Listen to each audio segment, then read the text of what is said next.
Hello guys, मैं आपका भाई दोस्त educator of economics love Kaushik स्वागत करता हूं आपका संपूर्ण बैच में। जल्दी से सारे बच्चे अपनी अटेंडेंस लगा देंगे जय हिंद जय सीए लिखकर लाइव चैट कमेंट सेक्शन में। Very very very good afternoon everyone. उम्मीद करता हूं सारे बच्चे एकदम जबरदस्त जिंदाबाद झबराहट होकर ओके रिपोर्ट पूरी एनर्जी के साथ क्लास के अंदर आए होंगे। चलो जी, हाँ तो सारे बच्चे आ गए हैं क्लास के अंदर। अगर मैं क्लास स्टार्ट कर दूं, आपकी इजाजत हो तो एक बार थम्स अप कर दो। थम्स अप करने से मुझे आपकी परमिशन मिल जाएगी कि हाँ सर क्लास को स्टार्ट कर दो। आज नया नवेला चैप्टर स्टार्ट होने वाला है, चैप्टर नंबर 7 पब्लिक फाइनेंस। जी हां, पब्लिक फाइनेंस। अब ये मानकर चलो 6 चैप्टर आपके कंप्लीट हो गए हैं, 60% कोर्स आपका कंप्लीट हो गया है। ठीक है, जैसे जैसे आपको टाइम मिलता जा रहा है वैसे वैसे थोड़े थोड़े चैप्टर्स को रिवाइज करना स्टार्ट करें। जो आपका नेशनल इनकम का चैप्टर कंप्लीट हुआ है तो राज्य I will suggest you guys कि उसको जल्दी से जल्दी कल ही के कल, जैसे कल सैटरडे को इकोनॉमिक्स की क्लास नहीं है तो इको के टाइम पर उसको नेशनल इनकम वाले चैप्टर को रिवाइज कर लो। रिवाइज करने का बेस्ट तरीका भी दे देता हूं, चाणक्य 2.0 बैच यूट्यूब पर अवेलेबल है, वहां से उसको प्लीज रिवाइज कर लेना। अगर तुमने अभी उसको रिवाइज नहीं किया तो बाद में खतरे की घंटी बन जाएगा वो। हालांकि उस चैप्टर को बच्चों को देखना लग रहा है कि हां बहुत कॉम्प्लेक्स, थोड़े मुश्किल मुश्किल कॉन्सेप्ट हैं, लेकिन बता दिया है आईसीआई ने कि क्वेश्चन बहुत लप्पू से आए हैं वहां से। खैर क्वेश्चन लप्पू से आए होंगे उससे कोई फर्क नहीं पड़ता, लेकिन हम डेंजर से डेंजर सिचुएशन के लिए रेडी होना चाहते हैं, इसलिए क्लास के अंदर थोड़े मुश्किल मुश्किल क्वेश्चंस भी कर लेते हैं, थोड़े मुश्किल कॉन्सेप्ट भी कर लेते हैं। और देखो यार, सच बताऊं, सितंबर का अटेम्प्ट वो वाला अटेम्प्ट होने वाला है जिसमें सीए फाउंडेशन के बच्चों को सबसे कम समय मिलेगा। सबसे कम समय मिला है आज तक की हिस्ट्री में। जब से सीए फाउंडेशन आया है तो 4 सब्जेक्ट आपके अलग अलग पेपर हुए हैं। इतना कम समय तैयारी के लिए पहले कभी नहीं मिला, आपको बहुत कम समय मिला है। और बच्चे कह भी रहे होंगे सर इस टाइम तो हमें डर लग रहा है। देखो दोस्त, जब तुम एक टफ एग्जाम की तैयारी करते हो तो डर लगना भी चाहिए, डर लगना लाजमी है। अगर तुम्हें डर नहीं लग रहा, तुम बहुत पानी की तरह सारे कॉन्सेप्ट्स को रमा रहे हो अपने अंदर, एक फ्लो के अंदर अगर सब कुछ हो रहा है तो सोचो कुछ गलत कर रहे हो। क्योंकि यार ये टफ एग्जाम है, टफ एग्जाम है तो टफ चीजें होंगी। टफ चीजें धक धक धक धक कराती हैं, डराती हैं। काफी सारे लोग ऐसे होते हैं, अरे बहुत पानी की तरह सब कुछ crystal clear crystal clear crystal clear. अबे फिर तू कुछ गलत कर रहा है मेरी जान। कुछ ना कुछ ऐसा भी है जो बहुत मुश्किल है, जो एक बार में याद नहीं होता, उसके लिए बहुत प्रैक्टिस करनी पड़ती है। करिश्मा राय, मैं मानता हूं, समझ रहे हो। तो जिन बच्चों को डर लग रहा है वो बिल्कुल सही जा रहे हैं, और डर लगना लाजमी है। कहीं ना कहीं डर अपने आप में एक सोर्स ऑफ मोटिवेशन होता है। डर आपको इंस्पायर करता है, पढ़ ले पढ़ ले पढ़ ले। और जो ओवर कॉन्फिडेंस होता है वो आपको डिमोटिवेट करता है। कैसे? अरे मैं तो बढ़िया हूं, ओवर कॉन्फिडेंट हूं, इस चैप्टर में इसको करने की जरूरत ही नहीं है, फिर वहां मामला गड़बड़ा जाता है। समझे? तो मैं बिल्कुल बिल्कुल अनबायस्ड होकर कहता हूं दोस्त कि बिजनेस लॉ आपका जो सब्जेक्ट है उसके डेली 1 से 2 क्वेश्चन बनाने स्टार्ट करो भाई, जिससे हो सकता है 3 क्वेश्चन भी लिखा करो। राइटिंग प्रैक्टिस अभी से चालू कर दो। इकोनॉमिक्स का अपना चाणक्य 2.0 बैच उठाओ, वहां से नेशनल इनकम को जरूर रिवाइज करो। ठीक है, उसके बाद पब्लिक फाइनेंस का चैप्टर जब हो जाएगा तो इसको भी रिवाइज कर लेना। ठीक है, और कहीं ना कहीं डर पे लगाम लगी होगी, डर पे लगाम भी लगानी जरूरी है कि डर को कम कर दिया जाए। जब तुमने नेशनल इनकम के क्वेश्चन देखे कि किस तरीके से पेपर के अंदर असलियत में नेशनल इनकम के क्वेश्चन पूछे जाते हैं, तो वो असलियत तो बहुत पानी की तरह है। ठीक है, तो वहां से थोड़ा सा जज्बा बढ़ जाता है। ठीक है, तो आपकी इजाजत लेते हुए मैं स्टार्ट करता हूं मेरे दोस्त। ठीक है, this is chapter number 7 public finance, lecture number 1। और दोस्तों ये चैप्टर भी आपका 10 नंबर का है। 10 नंबर के क्वेश्चन यहां से आएंगे, तो स्टार्ट करते हैं। आकाश अहिरवार भाई, क्या बोल रहे हो? डाउट आ गया? मैंने तो पढ़ाना ही स्टार्ट नहीं किया यार। चलो डाउट देख लेते हैं, पहले डाउट देख लो भाई साहब। गजला खान, रिवीजन सीरीज आपके लिए चाणक्य 2.0 है, वहां से आप रिवीजन करो। रजत जांगिड भाई, थैंक, बढ़िया बढ़िया बढ़िया, love you. Theory of production and cost का वन शॉट डलवा दीजिए ना आपके चाणक्य में। अच्छा अच्छा अच्छा, ठीक है आकाश, एग्जाम बेस्ड क्वेश्चंस कहां से करें? आईसीआई मॉड्यूल में क्वेश्चन इतने भी इजी नहीं, लेकिन वो क्वेश्चंस नहीं होते एग्जाम में। क्या बोला भाई पृथ्वीराज? एग्जाम बेस्ड क्वेश्चन कहां से करें? आईसीआई मॉड्यूल में क्वेश्चन इतने भी इजी नहीं, लेकिन वो क्वेश्चंस नहीं होते एग्जाम में। एग्जाम आपने 4-5 बार दे लिया, क्या कह रहे हो एग्जाम में नहीं होते? टेस्ट दो, टेस्ट में गलतियां करते हो, जो क्वेश्चन गलत किया है आप अगर सीरियस हो तो उसको रिकवर कर लेते हो, राइट? प्रैक्टिस से ही, मतलब ऐसा कुछ नहीं कि पहाड़ उठकर तुम्हारे पेपर में आ जाएगा, पुराने ही क्वेश्चन रिपीट होते हैं। सर फ्रेश चालू कर सकता हूं क्या? इसका किसी चैप्टर से लिंक तो नहीं? कोई किसी चैप्टर से लिंक नहीं है निखिल शर्मा, बिल्कुल फ्रेश है। सर जनवरी अटेम्प्ट की स्टूडेंट हूं, पर सीरियसनेस नहीं आ रही है, कैसे आनी चाहिए? आपको सीरियसनेस नंदिनी इसलिए नहीं आ रही ना, आपको लग रहा है कि बहुत टाइम बचा है। कोई बात नहीं टोमेटो सर, आपके हर चैप्टर करवाने के बाद मैंने आपके वन शॉट देखे हैं, फिर भी लग रहा है कि पुराना याद नहीं कुछ भी। हाँ Krishna Rai, it happens, it is very normal thing कि लगता है कि हाँ याद नहीं कुछ भी। इकोनॉमिक्स में एक्चुअली रट्टू तोता बनने की जरूरत नहीं है, याद होने वाली कहानी तो है ही नहीं। तुम्हें बहुत सारी चीजें याद हैं, खुद के सेल्फ नोट्स बनाए हुए हैं, अब एमसीक्यू क्रैक करना स्टार्ट करो। ऋषभ रस्तोगी, एमसीक्यूज क्रैक करना स्टार्ट करो, चीजें आपकी होती चली जाएंगी। और ऋषभ भाई, अगर आपको लग रहा है कि मॉड्यूल के क्वेश्चंस मुश्किल है तो उसको बार बार सॉल्व करो, ठीक है? करो उसको, है ना? सर डिजर्व 6 स्टार, अरे भाई तुम्हारे 5 ही काफी होते हैं, लव यू ब्रो, ठीक है? अच्छा आनंद यादव, बहुत बढ़िया। तो दोस्तों ये पब्लिक फाइनेंस वाले चैप्टर पे चलते हैं। पब्लिक फाइनेंस का जो चैप्टर है, इसके अंदर कुल मिला के 4 यूनिट है। ये अब तक का सबसे बड़ा तहलके वाला चैप्टर है। अभी जितने भी चैप्टर हुए हैं उनसे सबसे ज्यादा थ्योरेटिकल चैप्टर यही है। तो इस चैप्टर में थोड़ा सा सावधान रहने की जरूरत है, ठीक है? स्नेहा दलाई पूछ रही है सर पीवाईक्यू कहां मिलेंगे? देखो जी, चैप्टर 1 से लेकर चैप्टर 5 तक के पीवाईक्यू सीए वाला यूट्यूब चैनल पर T20 सीरीज कराई है मैंने, वहां पर है। चैप्टर 6 के पीवाईक्यू मैंने लास्ट क्लास में करा दिए थे, है ना श्रुति मेहता? ओके, अब पब्लिक फाइनेंस का चैप्टर है, इसके अंदर ये 4 यूनिट है। आज की क्लास में हम यूनिट 1 स्टार्ट करेंगे, जिसका नाम है फिस्कल फंक्शंस। उसका एक ओवरव्यू और सेंट्रल गवर्नमेंट और स्टेट गवर्नमेंट में जो फाइनेंस का रिलेशन होता है, फाइनेंस मतलब पैसों का जो रिलेशन होता है, उस रिलेशनशिप को पढ़ेंगे। देखो दोस्तों, सबसे पहले आज की यूनिट फिस्कल फंक्शन, ये जो है यूनिट 1 है। आप भी मानते हो, आप भी जानते हो, यस सर ये यूनिट 1 है। ओके रिपोर्ट है। यहां पर जो वर्ड लिखा होगा ना फिस्कल, फिस्कल का मतलब क्या होता है? फिस्कल का मतलब होता है गवर्नमेंट रिलेटेड, गवर्नमेंट रिलेटेड। जब मैं बोलता हूं फिस्कल फंक्शंस, तो मतलब गवर्नमेंट रिलेटेड फंक्शंस। सरकार के काम क्या है? सरकार इलेक्शन तो जीत जाती है, लेकिन सरकार के कुछ काम भी होते हैं, ठीक है? वो सरकार के काम क्या है, ठीक है, वो पढ़ने हैं। जब चैप्टर का नाम लिखा है पब्लिक फाइनेंस, तो दोस्त यहां पर पब्लिक का मतलब भी गवर्नमेंट ही है। पब्लिक फाइनेंस का मतलब गवर्नमेंट का पैसा, गवर्नमेंट्स फाइनेंस या गवर्नमेंट्स मनी। सरकार अपने पैसे को कैसे इस्तेमाल करती है, सरकार का थॉट प्रोसेस क्या होता है। सरकार में बैठे होते हैं इकोनॉमिस्ट, वो बनाते हैं मेन पॉलिसी। ये नेता लोग तो माइक में बोल के बयान कर देते हैं, हाँ भाई ये टैक्स बढ़ा देंगे, वो टैक्स कम कर देंगे। अबे ये बताया किसने है? वो चुपचाप बैठे हैं, समझ रहे हो? तो असलियत में ये बजट भी कैसा बनाया जाता है, वो भी इस चैप्टर में बताया जाएगा यूनिट 3 में, the process of budget making. दोस्तों ये बहुत इंपॉर्टेंट यूनिट है। बोलते हैं पूरे देश की, पूरी दुनिया में हर एक देश की सबसे पावरफुल फाइनेंशियल रिपोर्ट जो होती है, वो उस देश का बजट होता है। तो यहां पर देखेंगे बजट बनाया कैसे जाता है। तो नंबर 1 पे फिस्कल फंक्शंस पे आ जाएंगे। सरकार के कितने फंक्शंस होते हैं, अब वो सब बताने से पहले आपको एक बंदे की बात बताई जाएगी कि तुम मैक्रो इकोनॉमिक्स की पढ़ाई करते हो, राइट? मैक्रो इको की पढ़ाई करते हो, तो मैक्रो इकोनॉमिक्स का मतलब पूरे देश के बारे में सोचना है, economy as a whole.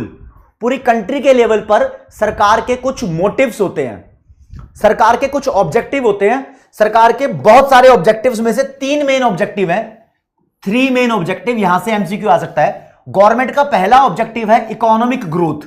Economic growth का मतलब होता है जीडीपी का बढ़ना। जीडीपी कौन सा? Real GDP. अब मान लो पॉपुलेशन भी बढ़ रही है, जीडीपी भी बढ़ रहा है, तो कुछ खास फर्क नहीं पड़ेगा। मतलब पॉपुलेशन डबल हो गई, जीडीपी भी डबल हो गया। ये कोई ग्रोथ नहीं है। ग्रोथ तब है जो ये रियल जीडीपी है पॉपुलेशन से भी फास्ट बढ़ता रहे। पॉपुलेशन मान लो 2% से बढ़ रही है, रियल जीडीपी फिर 3, 4, 5, 6% से बढ़ना चाहिए। तो this is economic growth where real GDP grow at a faster rate than population से। तब जो जनता है उनको अच्छा स्टैंडर्ड ऑफ लिविंग मिलेगा, क्योंकि पॉपुलेशन की स्पीड से ज्यादा प्रोडक्शन हो रहा है, प्रोडक्शन ज्यादा हो रहा है तो फैसिलिटीज ज्यादा आएंगी, तो बढ़िया स्टैंडर्ड ऑफ लिविंग हो जाएगा। दूसरा ऑब्जेक्टिव है देश में हाई लेवल ऑफ एम्प्लॉयमेंट रखना, लोगों को नौकरियां प्रोवाइड करना। कहते हैं रोजगार ज्यादा होगा देश में तो ज्यादा प्रोडक्शन होगा, आउटपुट ज्यादा हो जाएगा, और जब आउटपुट ज्यादा हो जाएगा तो माल ज्यादा बिकेगा, ज्यादा पैसा कमाएगा देश, तो देश की नेशनल इनकम भी हाई होगी। हाई का मतलब समझ रहे हो ना, ज्यादा हाई हील्स वाली हाई नहीं है ये, समझे। तो आगे बता रखा है कि अगर बेरोजगारी हुई, अनएम्प्लॉयमेंट हुई, तो ये अनएम्प्लॉयड लोगों को हार्म तो करेगा ही। अनएम्प्लॉयड लोगों को, भाई बेरोजगारी है तो बेरोजगार लोगों को तो नुकसान होगा ही होगा, पैसा नहीं कमा रहे, लेकिन दोस्त यहां पर सोसाइटी एज अ होल, पूरे समाज को नुकसान होगा, क्योंकि देश के अंदर आउटपुट लॉस हो जाएगा, आउटपुट कम प्रोड्यूस होगा और देश की इनकम भी जितनी होनी चाहिए उतनी नहीं होगी।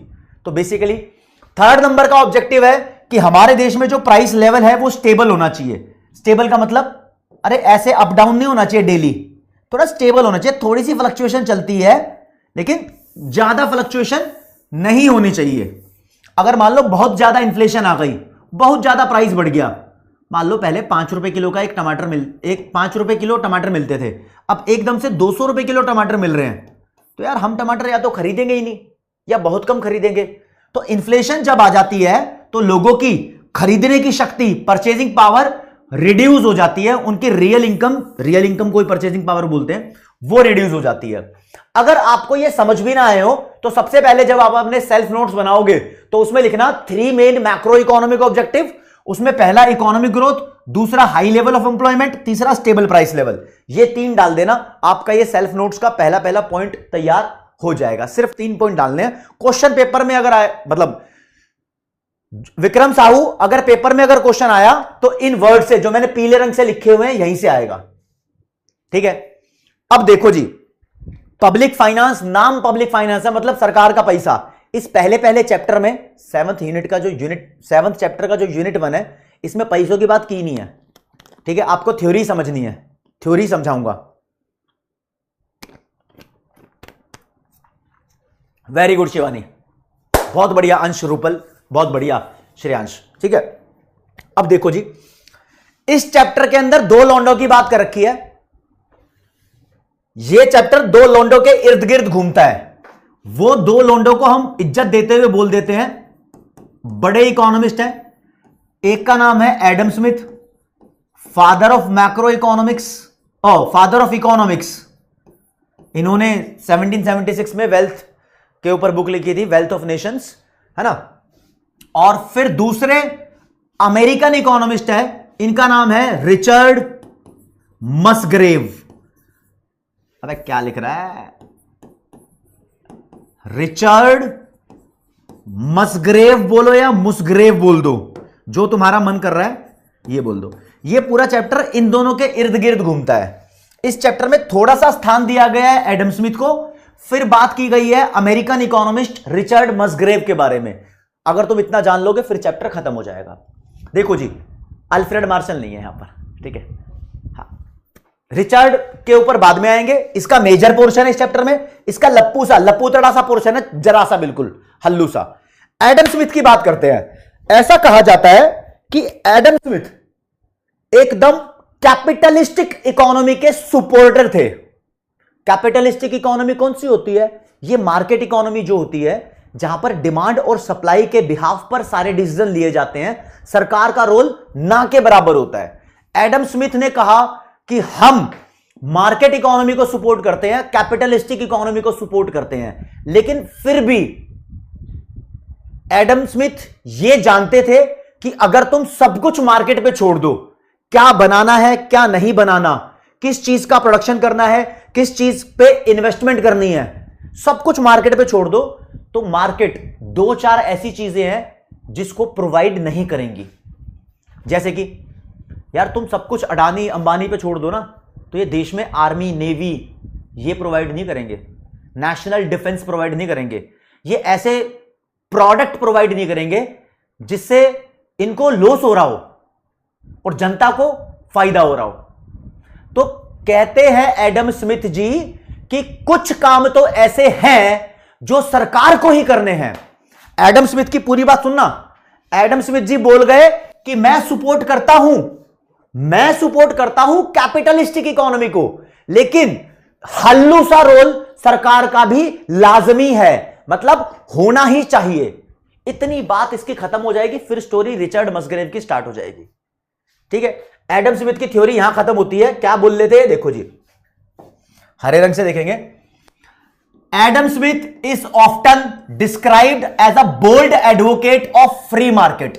बोल्ड एडवोकेट मतलब कट्टर पक्षधर, कट्टर वकील माना जाता था। ये सपोर्ट करता था फ्री मार्केट की, मतलब कैपिटलिस्टिक गवर्नमेंट, कैपिटलिस्टिक इकोनॉमी की।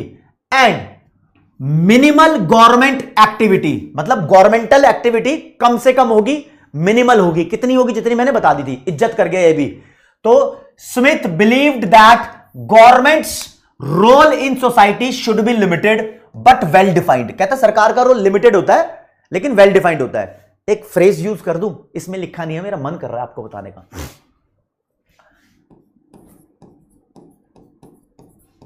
स्मिथ ने बोला इनविजिबल हैंड की बात। कहता है इनविजिबल हैंड होते हैं सोसाइटी के, ये सब कुछ संभाल लेते हैं। एक हैंड का नाम है डिमांड, दूसरे हैंड का नाम है सप्लाई। डिमांड और सप्लाई अपने आप में सब कुछ संभाल लेते हैं, लेकिन सरकार का रोल फिर भी थोड़ा सा होता ही है। यह पूरी बात थी एडम स्मिथ की। इतनी बात कहने के बाद एडम स्मिथ की कहानी खत्म हो जाएगी, हम रिचर्ड मसग्रेव के साथ पहुंचेंगे। अरे ताई बानवर, आपने दिल जीत लिया। तो क्या कह रहे थे ये कह रहे थे कि हालांकि स्मिथ जी कह गए कि स्मिथ सो, मतलब स्मिथ ने देखा an important resource allocation role for the government when underline the role of government in what. क्या बोल रहा है ये कहते हैं स्मिथ ने देखा कि देश में रिसोर्स को एलोकेट करने के लिए, एलोकेट का मतलब होता है लगाना, रिसोर्सेज को कहां लगाना है, कहां इस्तेमाल करना है। अगर एल्यूमिनियम है उससे हम क्या करेंगे, आयरन है उससे हम मशीन बनाएंगे या ट्रेन बनाएंगे। तो रिसोर्स कहां पर लगाने हैं भाई? बहुत सारे रिसोर्स होते हैं देश में, तो कहां लगाने हैं? सरकार, तीन चीजें ऐसी है जहां पर सरकार को ही घुसना चाहिए। Let me repeat once again, अगर भेजे में नहीं घुसा हो तो ये कह रहे हैं एडम स्मिथ जी कि ऐसे तीन आइटम है जहां पर सरकार को घुसना ही चाहिए। बस कौन कौन से हैं? राष्ट्रीय सुरक्षा में सरकार को घुसना चाहिए, नेशनल डिफेंस में। एक जुडिशियल, जस्टिस प्रोवाइड करने के लिए कोर्ट होने चाहिए, जज साहब होने चाहिए। ठीक है, देश के अंदर लॉ होना चाहिए, अपना ही एक खुद इंटरनल लॉ होना चाहिए, देश का अपना खुद का लॉ। ठीक है, किस लिए? In order to protect property, देश की प्रॉपर्टी को बचाने के लिए। भैया ये हमारी प्रॉपर्टी है, तो देश के अंदर अपने आप में ही लॉ होने चाहिए। और दोस्त, कुछ हाईली बेनिफिशियल इंस्टीट्यूट्स होने चाहिए जो देश में रिसर्च करते रहें, है ना। हाईली बेनिफिशियल इंस्टीट्यूट होने चाहिए जो देश में रिसर्च करते रहें, पब्लिक के लिए बहुत फायदेमंद हो। ठीक है, देश में अचीवमेंट के लिए बहुत फायदेमंद हो। तो ये कौन कौन है? लिखा है इस्टेब्लिशमेंट एंड मेंटेनेंस। सरकार को कुछ ऐसे इंस्टीट्यूट इस्टेब्लिश भी करने चाहिए और उनको मेंटेन भी रखना चाहिए। कैसे? जैसे कि ISRO, Indian space research organisation, railway, और कुछ पब्लिक वर्क है, जैसे कि पब्लिक का काम सड़क है, ब्रिज है, नदी नाले, हार्बर्स, पोस्टल सिस्टम। ये सब चीजें ऐसी हैं जो प्रॉफिट नहीं पहुंचाती, ज्यादा प्रॉफिट नहीं देंगी, लेकिन जनता को इससे बहुत फायदा होगा। ठीक है, बहुत फायदा होगा। तो हो सकता है कि कुछ individuals may not be able to provide these things, कुछ इंडिविजुअल्स इसमें ऑपरेट ना कर पाए एफिशिएंटली, लेकिन सरकार को यहां घुसना ही होगा। तो आपको सिर्फ तीन बातें ध्यान रखनी है। अगला आप अपना नोट्स बनाओगे तो लिखोगे स्मिथ ने बोला तीन चीजें सरकार के लिए बहुत जरूरी है, नेशनल डिफेंस, जुडिशियल सिस्टम, और तीसरा highly beneficial public institutions like ISRO, railway, road, bridge, canals, ऐसे एग्जांपल लिख के खत्म करना, इतना हो जाएगा। ठीक है। अब बच्चा बोल रहा है सर मुझे हार्बर्स का मतलब नहीं पता। राज्य देखो, जब कुछ मतलब ना पता हो ना, ऐसे करना। तो मैं आज एक इलाज बताता हूं। जब कुछ मतलब ना पता हो तो ऐसे इस पे लिखना, कीबोर्ड खोल के, harbours, meaning in Hindi, Google पे लिख दिया, ये आ गया जी। हार्बर का मतलब हो गया बंदरगाह, पोर्ट्स, पोर्ट्स हो गए। ठीक है, ये भी सरकार को बीच में घुसना चाहिए, पोर्ट्स हो गया। ठीक है जी, ओके। पोर्ट्स क्या होते हैं? जहां जहाजों से पानी उतरता है। ठीक है, ये बेसिक बेसिक चीजें यार, मुझसे उम्मीद क्या करो कि मैं इकोनॉमिक्स पढ़ाऊंगा आपको। हाँ, फिर भी कुछ मुश्किल वर्ड्स हैं जो गूगल में भी कभी कभी अलग अलग मिल जाते हैं, तो वो मुझे बताना चाहिए। अब कहानी बची है अकेले लौंडे की, जिसका नाम है रिचर्ड मस्ग्रेव। रिचर्ड मस्ग्रेव बोलता है कि सरकार के होते हैं 3 काम।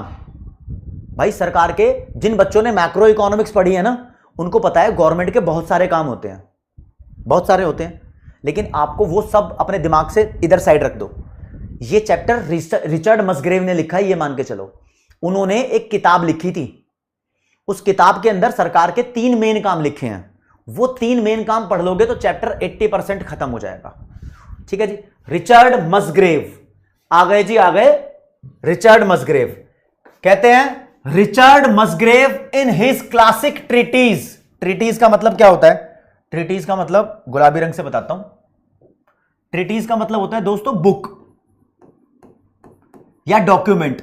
रिचर्ड मस्ग्रेव ने एक अपनी बुक लिखी जिसका नाम था थ्योरी ऑफ पब्लिक फाइनेंस, 1959 में। यह आपको ध्यान रखना है, रिचर्ड मस्ग्रेव की बुक कौन सी थी, कौन से ईयर में थी। इन्होंने बोला कि एक मार्केट इकोनॉमी में, इंडिया की बात नहीं कर रहे, अमेरिका की बात कर रहे हैं, इंडिया मार्केट इकोनॉमी नहीं है।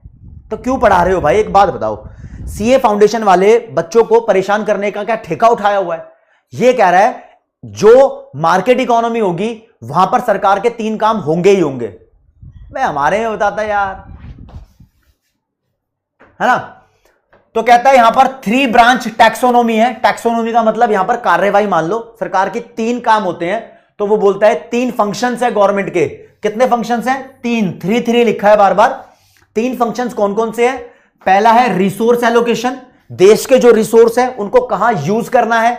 एलोकेशन का मतलब हुआ यूज करना, यूज करना, यूज करना। अच्छा, रौनक ने पूछ लिया सर टैक्सोनॉमी का मतलब भी ढूंढ दो सही, मतलब एग्जैक्ट एक वर्ड तो मैं बता दूं हिंदी में, टैक्सोनोमी, मीनिंग इन हिंदी। लो जी, टैक्सोनॉमी का मतलब हो गया वर्गीकरण। वर्गीकरण, वर्गीकरण मतलब क्लासिफिकेशन। लो जी, क्लासिफिकेशन। गवर्नमेंट के फंक्शंस को 3 पार्ट में क्लासिफाई किया है। टैक्स नहीं है इसका मतलब, कहीं टैक्स समझ रहे हो, ठीक है ना। ओके, कहता है रिसोर्स एलोकेशन है देश में एफिशिएंसी लाने के लिए। एंश्योर का मतलब होता है यकीन दिलाना। टू एंश्योर एफिशिएंसी, देश में एफिशिएंसी का यकीन दिलाने के लिए रिसोर्स कहां लगाने हैं सरकार डिसाइड करेगी। मतलब ऐसा कहते हैं सरकार जब डिसाइड करती है तो वेस्टेज कम होती है, और कम वेस्टेज को बोलते हैं एफिशिएंसी। वेस्टेज कम करना, राइट। इनकम डिस्ट्रीब्यूशन सरकार डिसाइड करेगी टू गारंटी फेयरनेस, ठीक है। मैक्रो इकोनॉमिक स्टेबलाइजेशन सरकार के द्वारा किया जाएगा टू एंश्योर प्राइस स्टेबिलिटी। ये 3 फंक्शंस मैं डिटेल में पढ़ाऊंगा। अभी कोई बच्चा डाउट में इनका मतलब ना पूछे, क्योंकि एक एक करके श्रद्धा मुझे ये पढ़ाने हैं, ठीक है। एक एक करके पढ़ाऊंगा, ये पढ़ते ही चैप्टर ऑलमोस्ट ओवर हो जाएगा। बस आप इतना ध्यान रखो कि एक एलोकेशन वाला फंक्शन और रीडिस्ट्रीब्यूशन वाला फंक्शन, क्या बोला मैं, पहले 2 फंक्शन, ये दोनों पहले फंक्शंस हमारे माइक्रो इकोनॉमिक लेवल पे परफॉर्म किए जाते हैं, मतलब थोड़े छोटे फंक्शन है। और प्राइस स्टेबिलिटी का फंक्शन मैक्रो लेवल का है। कौन से लेवल का? मैक्रो लेवल का। अब इन 3 फंक्शंस को समझाने से पहले एक बेस बनाऊंगा आपका। इख्तियारुल भाई लेट तो गलत होगा तुम। एक बेस बनाऊंगा आपका, वो बेस आपको ये 3 फंक्शन समझने में मदद करेगा, ठीक है। चलो जी, अब मेरी बात समझना जरा। इस बार पेपर में क्वेश्चन आया था यहां से, इस बार जो जून का अटेम्प्ट हुआ था वहां पर पेपर में क्वेश्चन पूछा गया। क्वेश्चन ये पूछा गया था, बताओ इन तीनों में से कौन सा मैक्रो इकोनॉमिक फंक्शन है। ऑप्शन दिए हुए थे, तो मैक्रो इकोनॉमिक फंक्शन कौन सा है? स्टेबलाइजेशन का। बस इतना पूछा था भाई, ठीक है, धीरज पूछ रहे कितनी क्लास का चैप्टर है ये? यार ये 8 क्लास लगेगी इस चैप्टर में। ठीक है, राठौड़ कह रहा है थ्योरी ऑफ पब्लिक फाइनेंस वाला टॉपिक समझ नहीं आया। राठौड़ आदित्य, वो कोई टॉपिक नहीं है, वो उसकी किताब का नाम है।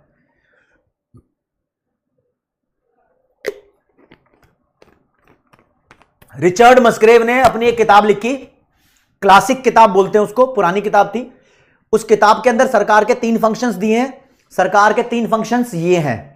ठीक है जी, सरकार कोई भी फंक्शन परफॉर्म करेगी उसके लिए तुम्हें कुछ बेसिक पता होने चाहिए। दोस्तों देखो, जो हमारे देश में सरकार होती है, गवर्नमेंट बनाती है एक पॉलिसी जिसे बोलते हैं फिस्कल पॉलिसी। क्या बनाते हैं? गवर्नमेंट फिस्कल पॉलिसी बनाती है। फिस्कल पॉलिसी को हम बजटरी पॉलिसी भी बोलते हैं।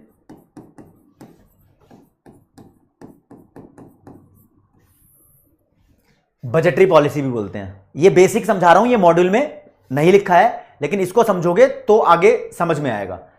देखो, हमारे देश में 2 पॉलिसी बनाई जाती हैं बड़े लेवल पे, मैक्रो लेवल पे 2 पॉलिसी। एक पॉलिसी बनाता है सेंट्रल बैंक, जिसे बोलते हैं मॉनेटरी पॉलिसी, ये पढ़ोगे तुम 8वें चैप्टर में। एक पॉलिसी बनाती है देश की सेंट्रल गवर्नमेंट, इसे बोलते हैं फिस्कल पॉलिसी या बजटरी पॉलिसी। ये फिस्कल पॉलिसी क्या होती है? जब सरकार टैक्स रेट को इंक्रीज डिक्रीज करती है या गवर्नमेंट खुद के अपने खर्चे को इंक्रीज डिक्रीज करती है, तो बस इस पॉलिसी को बोलते हैं फिस्कल पॉलिसी। तो policy related to change in taxation and government expenditure is called fiscal policy. ठीक है जी। अब दोस्त, अगर सरकार चाहती है देश में डिमांड बढ़वा दे, मान लो अगर सरकार चाहती है देश में टोटल डिमांड बढ़वा दे, तो सरकार क्या करेगी? सरकार टैक्स को कम कर देगी। बोलेगी, अलग कलर यूज करता हूं, सरकार चाहती है कि देश में डिमांड बढ़ जाए तो सरकार टैक्स कम कर देगी, यानी लोगों पे कम टैक्स लगाएगी। कम टैक्स लगाएगी तो लोगों पे पैसा ज्यादा बचेगा, वो ज्यादा खर्चा करेंगे। ठीक है, और गवर्नमेंट की डिमांड देखो ना, देश की टोटल डिमांड C+I+G+ ये होता है ना, नेट एक्सपोर्ट। तो यार सरकार का खर्चा ये रहा, अगर गवर्नमेंट खुद अपना खर्चा बढ़ा दे तो भी तो डिमांड बढ़ जाएगी टोटल। हां, ऐसा ही होता है। लेकिन अगर सरकार को लग रहा है कि देश की डिमांड कम करवानी है, तो सरकार क्या करती है? सरकार देश में टैक्स बढ़ा देती है ताकि लोगों को सब कुछ महंगा लगे, है ना? लोगों को सब कुछ महंगा लगे, और सरकार खुद का खर्चा भी होल्ड पे रख देती है। गवर्नमेंट अपना खर्चा, जो सरकार ब्रिज बना रही थी, रोड बना रही थी, उन पे हल्का खर्चा कर देती है, तो सरकार ऐसा कर सकती है। अब जरा कॉन्सेप्ट समझने वाला क्या है, जब सरकार डिमांड को बढ़ाने की कोशिश करे तो बढ़ाने को क्या बोलते हैं? इंक्रीज करना, या फिर एक वर्ड हो रहा है एक्सपेंड करना।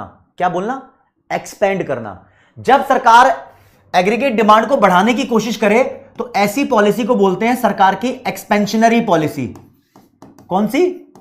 Expansionary fiscal policy. जब सरकार एग्रीगेट डिमांड को कम करवाने की कोशिश करे तो ऐसी पॉलिसी को बोलते हैं contractionary fiscal policy. Contractionary fiscal policy. अब भैया सरकार ऐसा कब कब करती है? एक बेसिक ही बता रहा हूं। मान लो गवर्नमेंट को लगता है कि देश में बहुत ज्यादा इन्फ्लेशन आ गई, महंगाई आ गई है। महंगाई मतलब प्राइस लेवल बहुत ज्यादा इंक्रीज हो रहा है। तो सरकार को पता है महंगाई क्यों आती है, वाई। महंगाई के पीछे का बड़ा रीजन क्या है? सबसे बड़ा रीजन है देश में ऑलरेडी डिमांड बहुत ज्यादा होना, हाई डिमांड। ठीक है भवानी शंकर, मेरी बात सुनो। अगर देश में महंगाई है तो महंगाई का सबसे बड़ा कारण है कि हाई डिमांड होना या सप्लाई की शॉर्टेज होना भी होता है। भाई जब तुम्हें, जैसे देखो अब 15 अगस्त आ रहा है, 15 अगस्त पे पतंगों की डिमांड बहुत ज्यादा बढ़ जाएगी, तो सद्दी मांझा ये सब 15 अगस्त के टाइम पर महंगा हो जाएगा। अभी डिमांड उतनी नहीं है तो माल सस्ता है, जब डिमांड बहुत ज्यादा हो जाएगी सब महंगा हो जाएगा। होली पे कलर, आज कलर सस्ते हैं, गुलाल ले लो आज सस्ता मिलेगा, होली पे खरीदोगे महंगा मिलेगा। क्रिसमस पे चॉकलेट और केक महंगे मिलेंगे। ठीक है, बकरीद पे बकरा महंगा मिलेगा, दिवाली पे मिठाई महंगी मिलेगी, समझ रहे हो? तो यार सरकार ने पता लगाया डिमांड बहुत ज्यादा है, तो सरकार को क्या करना चाहिए भाई? डिमांड को कम करवाना चाहिए, और डिमांड को कम करवाने के लिए सरकार टैक्स बढ़ा देगी या खुद का खर्चा रोक देगी, यानी कॉन्ट्रैक्शनरी फिस्कल पॉलिसी यूज करेगी। तो ऐसी सिचुएशन में सरकार प्राइस लेवल को कंट्रोल करने के लिए ऐसी पॉलिसीज को यूज करती ही है, समझे? तो सरकार को देखना पड़ता है यार, डिमांड जितनी होनी चाहिए उतनी ठीक है, अगर बहुत ज्यादा है तो सरकार डिमांड कम करवा देती है, अगर डिमांड बहुत कम है तो सरकार उसको बढ़वा देती है। सरकार एक बैलेंस लेवल पर लेकर चलती है देश को, ठीक है? ओके ओके, ठीक है जी, ये तो बेसिक समझा रहा था। अब मुझे एक्चुअली आपको समझाने हैं ये 3 फंक्शंस, इनसे ही बात बनेगी। तो पहला फंक्शन है रिसोर्स एलोकेशन। दोस्त, रिसोर्स एलोकेशन फंक्शन को पहले थ्योरेटिकली समझ लेते हैं, उसके लिए कुछ वर्ड्स यूज किए जाएंगे। वर्ड्स पहले बता देता हूं मैं आपको। एक वर्ड यूज किया जाएगा मार्केट फेलियर, यह बता देता हूं। मार्केट फेलियर एक वर्ड है, इसके ऊपर देखो, इस वर्ड के ऊपर ही चैप्टर नंबर 7 के अंदर पूरी यूनिट बनी हुई है, लेकिन इस वर्ड को यूनिट 1 में इस्तेमाल किया हुआ है। तो इस वर्ड का मैं एक ब्रीफ इंट्रोडक्शन दूंगा आपको तीनों फंक्शन समझाने से पहले। मार्केट फेलियर का मतलब होता है, बाकी तो देखो ना, मॉड्यूल कहता है कि पब्लिक फाइनेंस के चैप्टर में आपको 3 बातें पढ़नी है, एलोकेशन फंक्शन, रीडिस्ट्रीब्यूशन, स्टेबलाइजेशन। ये दोनों माइक्रो लेवल के फंक्शन है, ये अकेला मैक्रो लेवल का फंक्शन है। बस इतना ध्यान जरूर रखना भाई, इससे पेपर में क्वेश्चन आता है। चलो जी, कोई बात नहीं, आ जाते हैं। मार्केट फेलियर क्या होता है? मार्केट फेलियर वो सिचुएशन होती है जब मार्केट फेल हो जाती है लोगों की डिमांड को पूरा करने में। 2 तरीके से फेलियर काउंट किया जाता है, या तो मार्केट में अंडर प्रोडक्शन चल रहा है। अंडर प्रोडक्शन का मतलब क्या है दोस्त? कि मार्केट सप्लाई नहीं कर पा रही है, सप्लाई कम है, डिमांड ज्यादा है, यह मार्केट फेलियर है। या फिर मार्केट ओवर प्रोडक्शन कर रही है। ओवर प्रोडक्शन मतलब लोगों को माल चाहिए नहीं, ये दे दनादन प्रोड्यूस करे जा रही है, सप्लाई ज्यादा है, डिमांड कम है। इन दोनों सिचुएशन को बोलते हैं मार्केट फेल हो गई, मतलब प्रॉपर नहीं कर पाई, समझे? ओके, एक वर्ड और आएगा,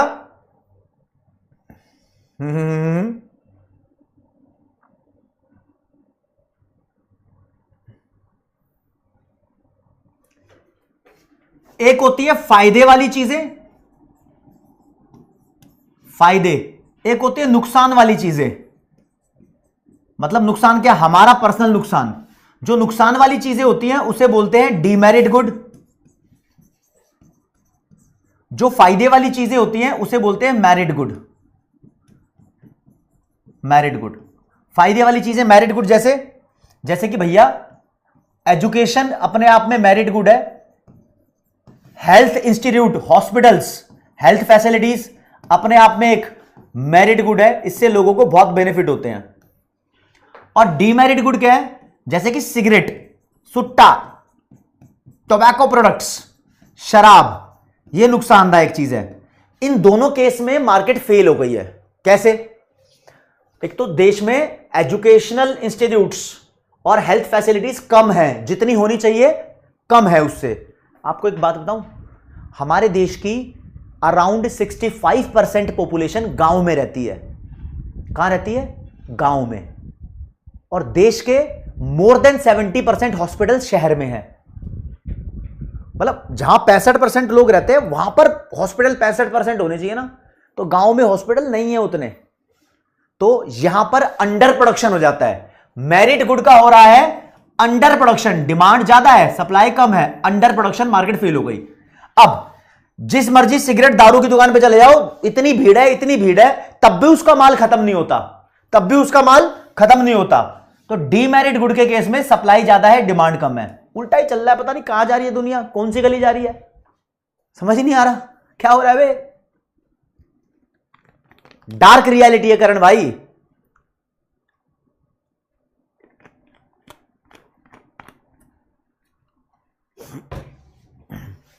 कल एक वीडियो आएगी कॉमर्स वाला चैनल पे, कल संडे है ना, नहीं कल सैटरडे है, परसों एक वीडियो आएगी कॉमर्स वाला यूट्यूब चैनल पे, उसमें role of government in an economy मैंने बताया है, आज ही रिकॉर्ड करी है।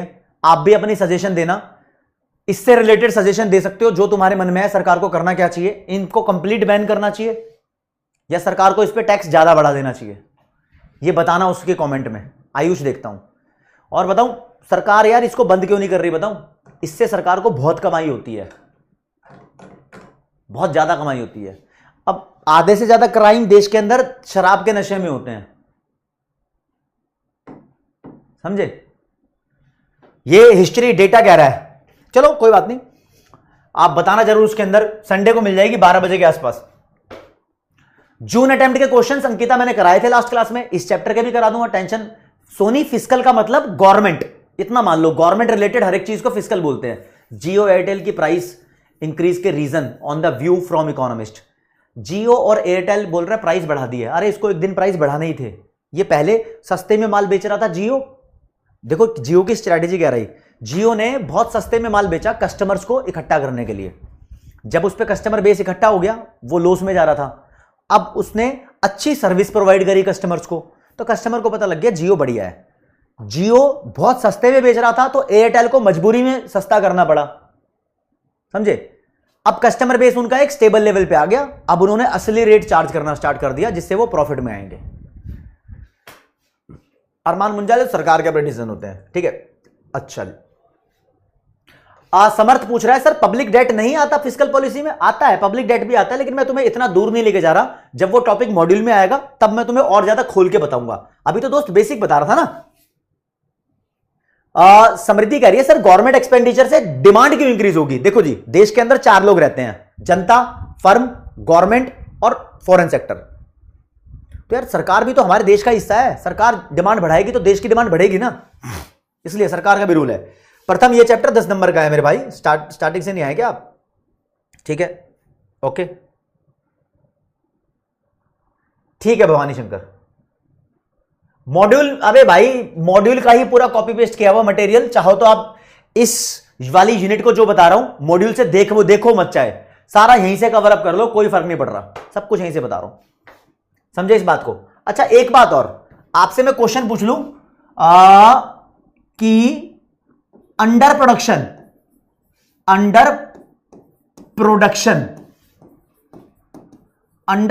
कहां होता है, 2 ऑप्शन दूंगा, एक है मोनोपोली, दूसरा है परफेक्ट कंपटीशन। आपने मार्केट पढ़ी है ना, वैसे तो परफेक्ट कंपटीशन थोड़ा सा इमेजिनरी है, मोनोपोली में बहुत ज्यादा रेट चार्ज किया जाता है, परफेक्ट कंपटीशन में एक नॉमिनल रेट चार्ज किया जाता है ना। तो आप मुझे बताओ इन दोनों में अंडर प्रोडक्शन कहां होता है। अंडर प्रोडक्शन का मतलब जितना प्रोडक्शन करना चाहिए उससे कम करते हैं ये लोग, जितना करना चाहिए उससे कम करते हैं। हां अदिति शुक्ला बिल्कुल सही कह रही हो।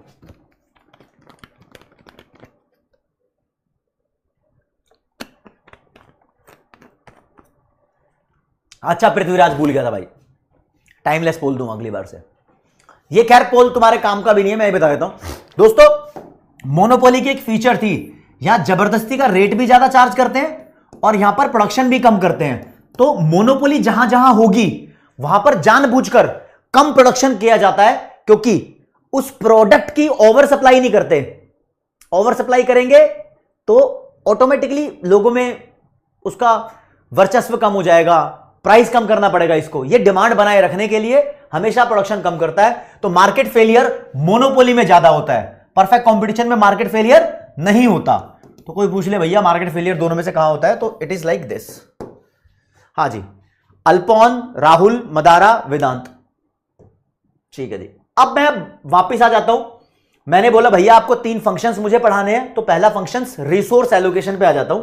पहले रिसोर्स एलोकेशन के फंक्शन को स्टार्ट करते हैं। तो साधारण सी भाषा में, बहुत सिंपल लैंग्वेज में द एलोकेशन फंक्शन को समझाऊंगा। एलोकेशन फंक्शन बोलो या रिसोर्स एलोकेशन बोलो, एक ही बात है। एलोकेशन का मतलब होता है लगाना, इस फंक्शन में सरकार यह डिसाइड करती है कि देश के अंदर रिसोर्स कहां पर लगने चाहिए, कहां पर लगने चाहिए। जो भी हमारे रिसोर्स हैं, रिसोर्स मतलब लैंड, लेबर, कैपिटल, एंटरप्रेन्योरशिप, ये भी जो सारे फैक्टर ऑफ प्रोडक्शन है वो कहां पर एलोकेट होने चाहिए, है ना। तो कहां होने चाहिए, इसका आंसर क्या है, जो सही है वहां होने चाहिए। बस इतना सा आंसर है सर। हाँ यार, इतना सही आंसर है, क्योंकि डेप्थ में जाओगे तो बहुत सारी इंडस्ट्री निकल कर आएगी सामने, हर एक इंडस्ट्री में हर एक बातें की जाएंगी, है ना। ओके, हर जगह अलग अलग सिस्टम हो जाएगा। तो सिर्फ इतना बोल दो कि रिसोर्स जहां होने चाहिए वहीं लगा दो, जहां होने चाहिए वहीं लगा दो। क्यों बोलोगे तुम ऐसा, क्योंकि रिचर्ड मसग्रेव ने बोला है। अपनी लैंग्वेज यूज नहीं कर सकते यहां पर, अपनी लैंग्वेज में तो मैं बहुत कुछ समझा सकता हूं तुम्हें, समझे। तो यहां पर गवर्नमेंट डिसाइड करती है कि कितनी गुड्स एंड सर्विसेज प्रोड्यूस होनी चाहिए एक्चुअली देश में, क्योंकि रिसोर्स हमारे पास अनलिमिटेड नहीं है। रिसोर्स कितने हैं, रिसोर्स लिमिट में है, स्केर्सिटी है रिसोर्सेज की। तो सरकार चाहती है कि एक बढ़िया एलोकेशन ऑफ रिसोर्स हो, मतलब एक एफिशिएंट एलोकेशन ऑफ रिसोर्स हो, यह चाहती है सरकार। ठीक है, तो थोड़ी सी थ्योरी इसकी रीड कर लेते हैं। लिखा है दोस्त, पिंक कलर कर लेते हैं, हां जी। Resource allocation refers to the way in which the available resources या फिर फैक्टर्स ऑफ प्रोडक्शन, रिसोर्स को फैक्टर्स ऑफ प्रोडक्शन भी बोल लो, are allocated among the various uses to which they might be put. Which they might be put का मतलब, resource allocation का मतलब बताया हुआ है कि जो फैक्टर्स ऑफ प्रोडक्शन है वो वहीं एलोकेट होने चाहिए जहां पर वो होने चाहिए। विच दे माइट बी पुट मतलब जहां पर वो होने चाहिए वहीं लगाएंगे, जहां पर वो होने चाहिए वहीं लगाएंगे। एक 12th क्लास में बिजनेस स्टडीज में प्रिंसिपल था ऑर्डर का, फेयोल का, वहां पर बोलते थे ना, there is a place for everything and everything looks nice its place in its place. हर चीज के लिए जगह है और हर चीज अपनी जगह पर अच्छी लगती है। तो वही है, हर रिसोर्स के लिए जगह है और हर रिसोर्स अपनी जगह पर ही अच्छा लगता है। इसमें हम डिसाइड कर लेते हैं कि अलग अलग टाइप्स की गुड्स एंड सर्विसेज एक्चुअली कितनी प्रोड्यूस होनी चाहिए, क्योंकि अनलिमिटेड प्रोडक्शन नहीं करना ना भाई, क्योंकि रिसोर्स तो हमारे पास लिमिटेड में है ना, हमारे पास रिसोर्सेज लिमिट में है, अनलिमिटेड प्रोडक्शन नहीं करना, है ना ही प्रोडक्शन बहुत कम करना, अनलिमिटेड भी नहीं करना, बहुत कम भी नहीं करना।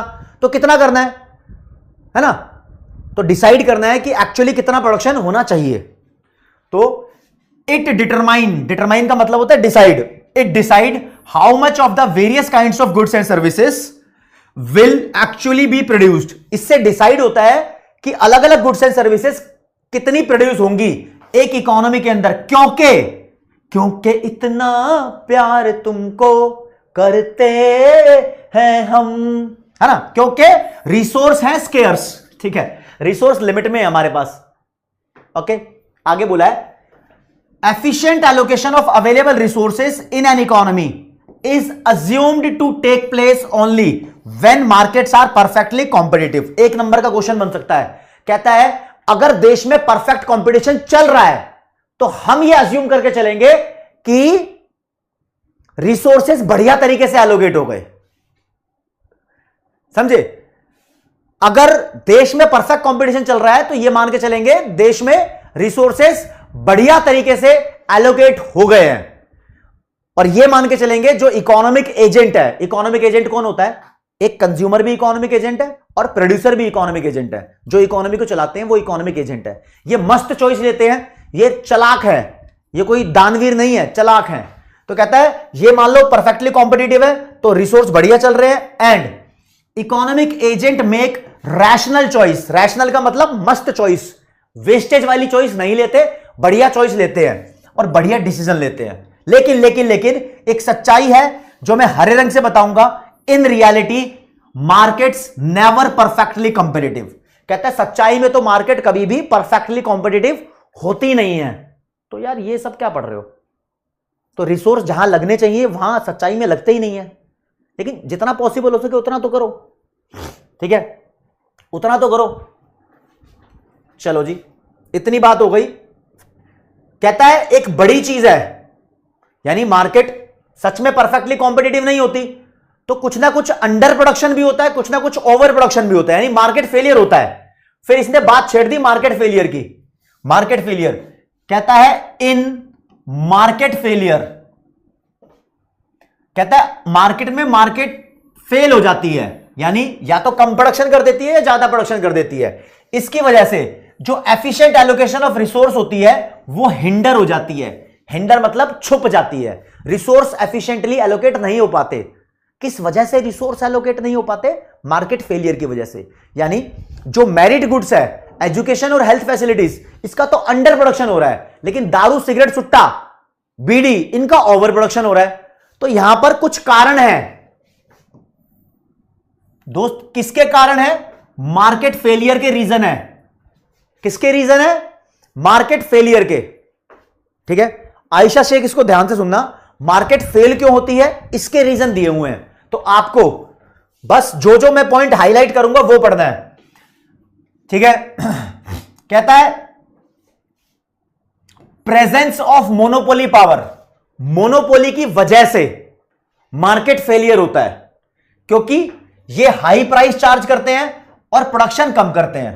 तो आपको अपने नोट्स में सिर्फ मोनोपोली पावर लिख दोगे, पहला रीजन चल जाएगा।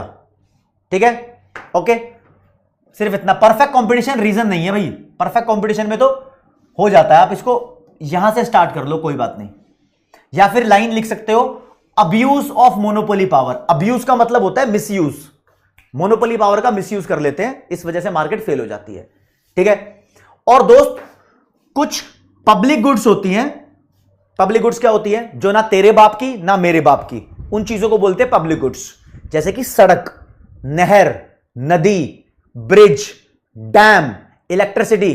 इलेक्ट्रिसिटी तो नहीं, इलेक्ट्रिसिटी तो पैसा खरीद के ले लेते हैं। ठीक है, माही, अब मैं सिर्फ आपको यह पढ़ा रहा हूं कि देश के अंदर मार्केट फेलियर के क्या रीजन होते हैं। पहला रीजन होता है मोनोपोली पावर। जब तुम सत्ता में अकेले होते हो तो गलत गलत डिसीजन ले लेते हो, कुछ चीजें ज्यादा प्रोड्यूस कर देते हो, कुछ चीजें कम प्रोड्यूस कर देते हो। हाँ टोमेटो, सही बोल रहे हो। ठीक है, ओके। अब मैं बोलना चाहता हूं कि जो पब्लिक गुड्स होती हैं ये देश में जितनी प्रोवाइड होनी चाहिए उतनी नहीं होती।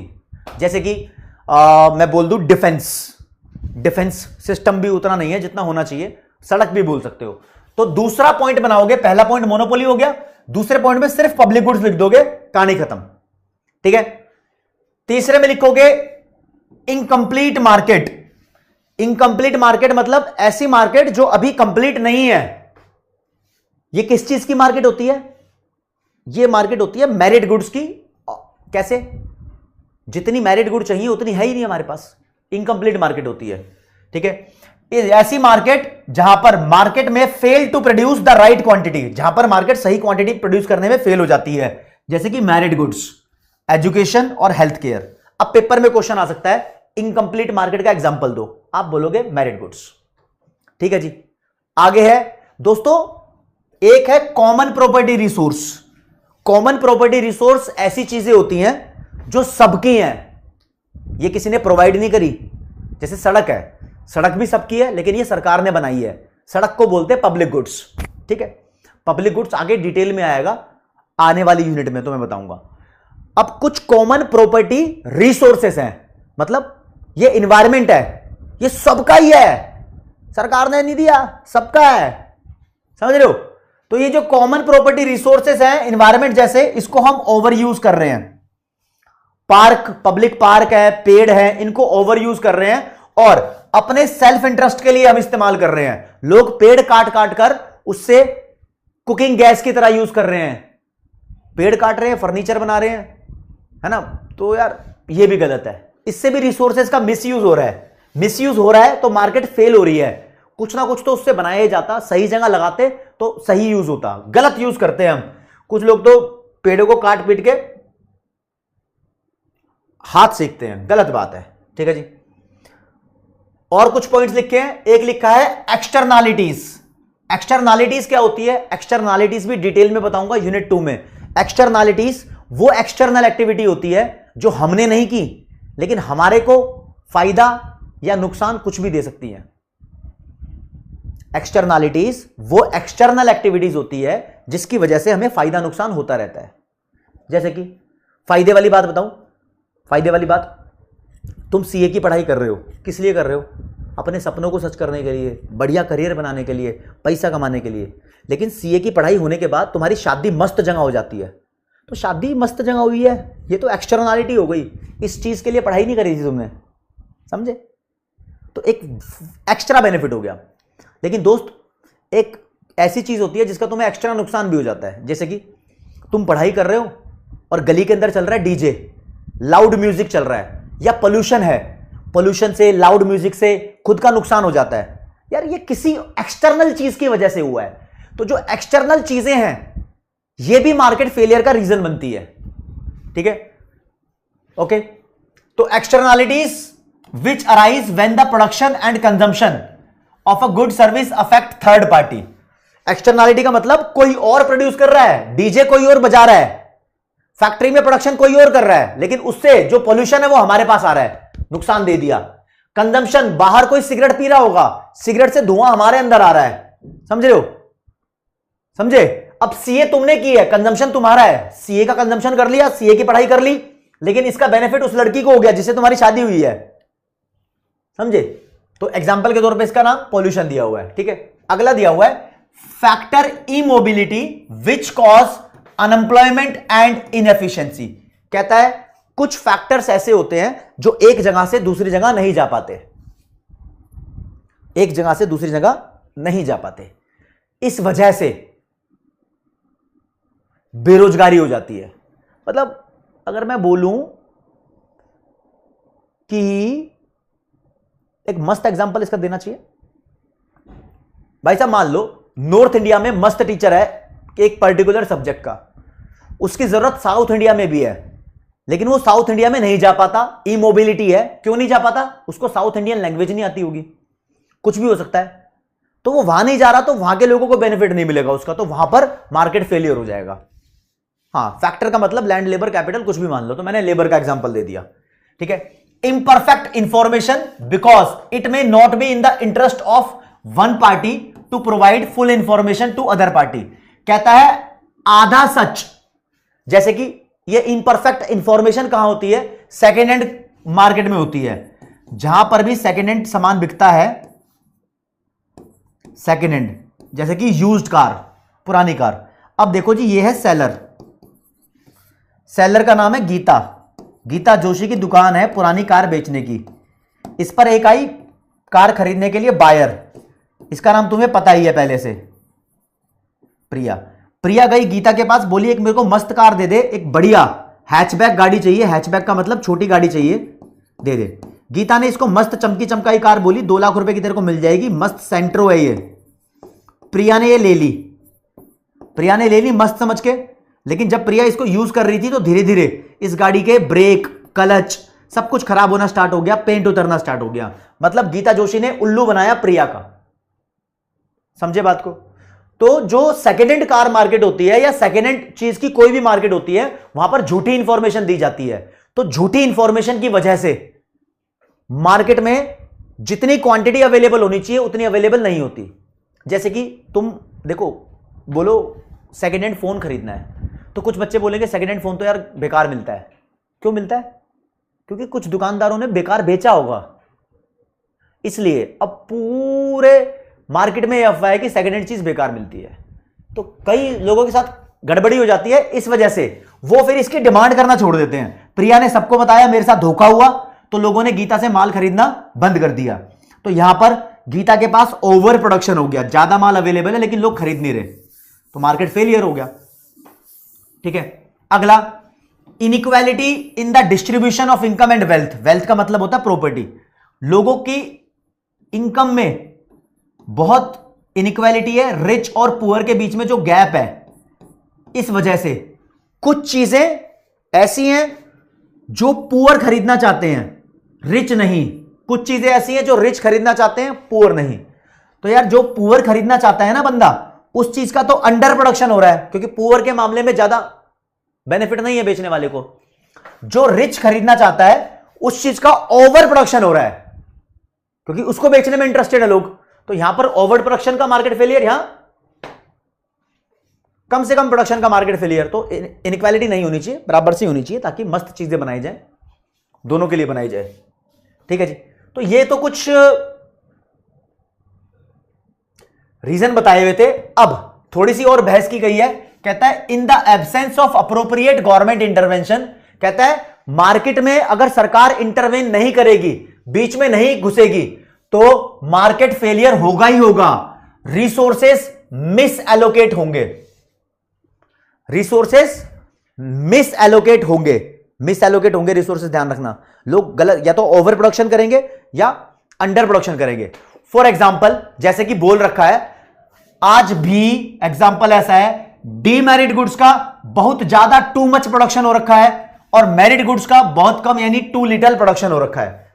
ठीक है, बस बाकी आपको यहां से कुछ पढ़ने की जरूरत नहीं है, यही पॉइंट ध्यान रखना था, यही एग्जाम में आएगा। ओके, अब मैं बच्चों को एक बार ये पूरा फंक्शन करा दूं, उसके बाद आपके डाउट देखूंगा, 2-3 पेज रह गए हैं। ठीक है, लो जी, ये लो जी, यहां पर कलर यूज कर लेंगे कौन सा, ब्लैक।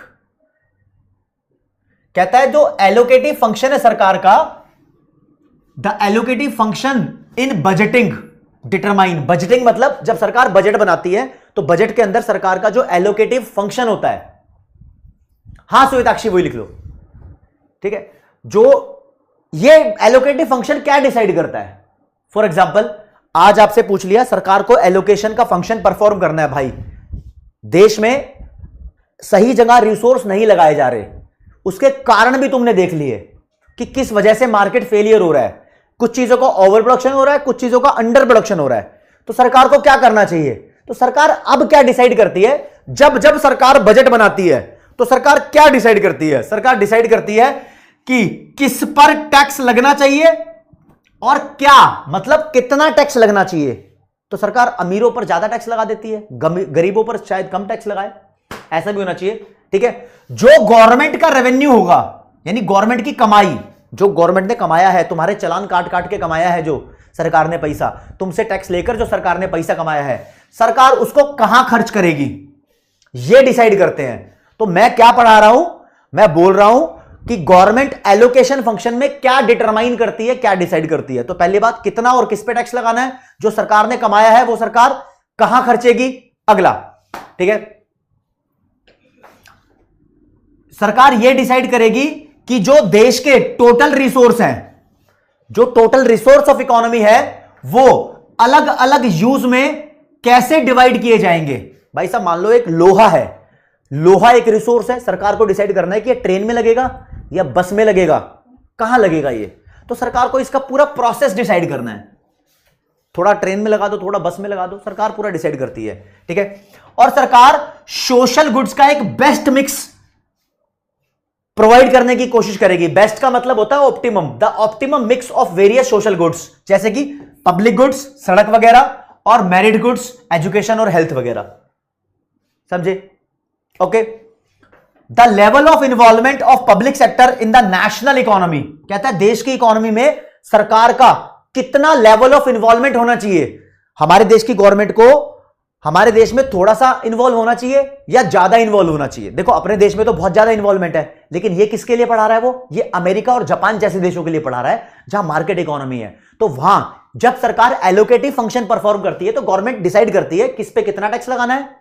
ओके, सरकार डिसाइड करती है जो सरकार की कमाई है वो कहां खर्चेगी, सरकार डिसाइड करती है ऐसा कौन सा प्रोसेस होगा जिसके थ्रू हम ये डिसाइड करेंगे कि देश के जो रिसोर्सेज हैं वो अलग अलग यूजेस में कैसे डिवाइड करने हैं। सरकार ये डिसाइड करेगी कि वेरियस सोशल गुड्स मतलब जो समाज के काम में आती हैं, ठीक है, पब्लिक गुड्स और मेरिट गुड्स, है ना, ये कितना बढ़िया कितना क्या कॉम्बिनेशन प्रोवाइड करना है। सरकार डिसाइड करेगी कि सरकार की इन्वॉल्वमेंट कितनी होनी चाहिए, हर चीज में बुड़बंगे लेगी, दखलंदाजी देगी या कम दखलंदाजी करेगी। फिर the reallocation of society's resources from private use to public use, सरकार एलोकेशन को रीएलोकेट भी कर सकती है, यानी प्राइवेट यूज से रिसोर्स उठाकर सरकारी यूज में लगा देगी। कैसे भैया, प्राइवेट से रिसोर्स ले लेगी, कैसे लेगी, टैक्स लगाकर भी ले सकती है, फाइन लगाकर भी ले सकती है, बैन करके भी ले सकती है, बैन कर देगी, तुम नहीं कर सकते।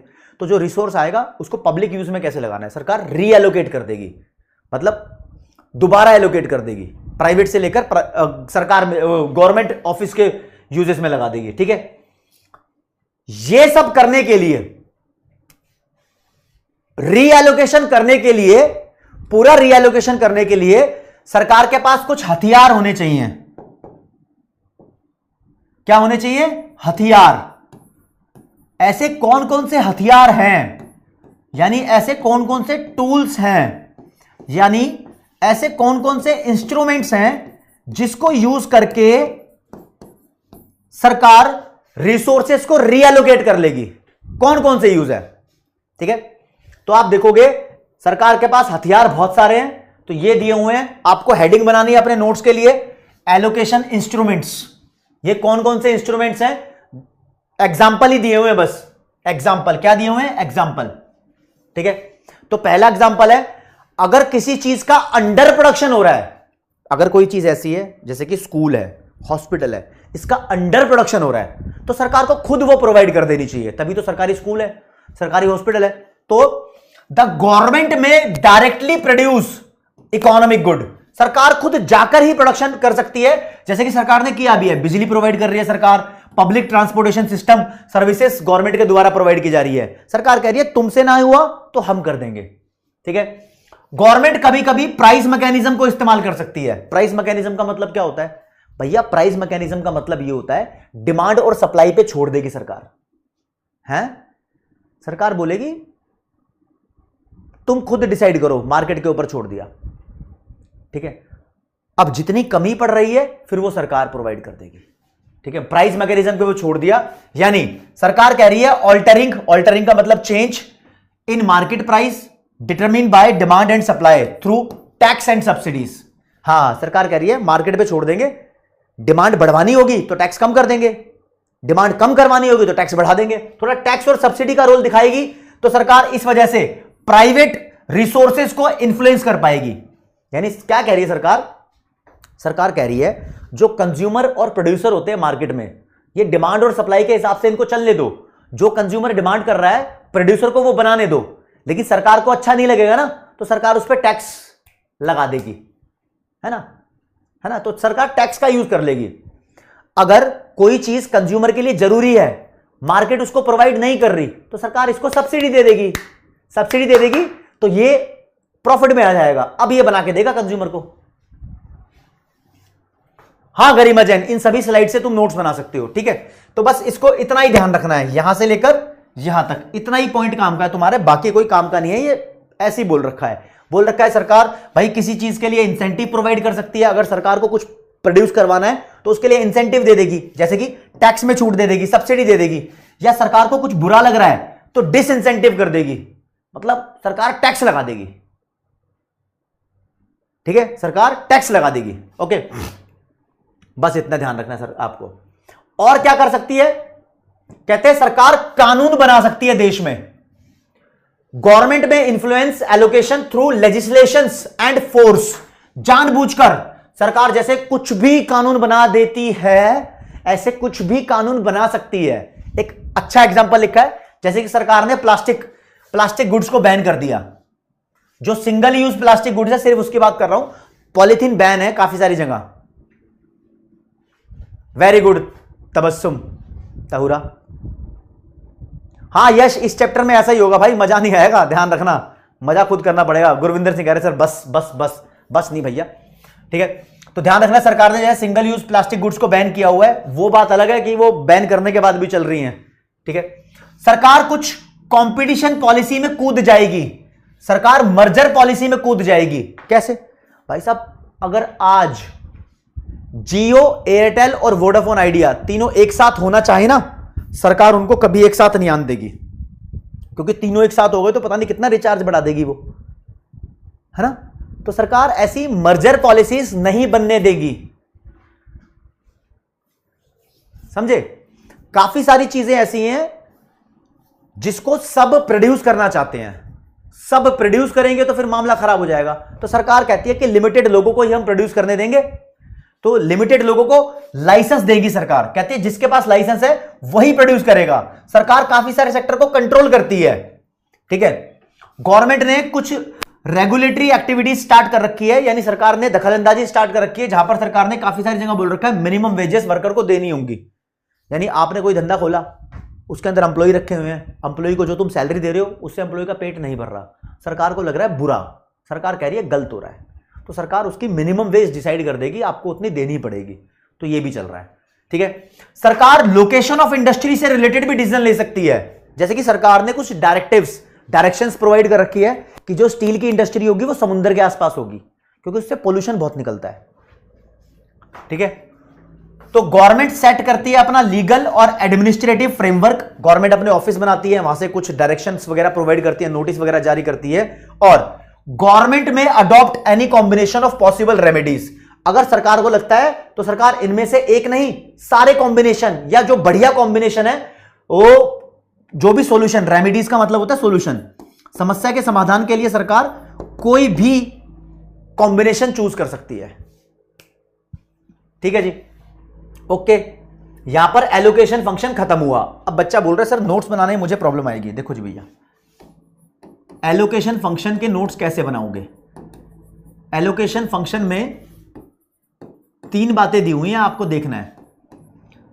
एक तो फालतू का टॉपिक दे दिया, पता नहीं क्यों, मार्केट फेलियर के रीजंस बताए हुए हैं, मार्केट फेलियर के रीजंस बताए हुए हैं एलोकेशन फंक्शन में। यहां से स्टार्ट है वो पॉइंट्स, ये छोटे छोटे पॉइंट्स आपको नोट करने हैं अपने हिसाब से। दूसरे पे एलोकेशन फंक्शन में डिसाइड क्या किया जाता है? ठीक है, एलोकेशन फंक्शन में क्या डिटरमाइन किया जाता है, किस पे कितना टैक्स लगाना है, किसको क्या करना है। और फिर थर्ड नंबर पे इसके इंस्ट्रूमेंट्स। 3 पॉइंट है क्लासिफिकेशन के लिए, इन तीनों के नोट्स बनाने हैं शॉर्ट शॉर्ट के।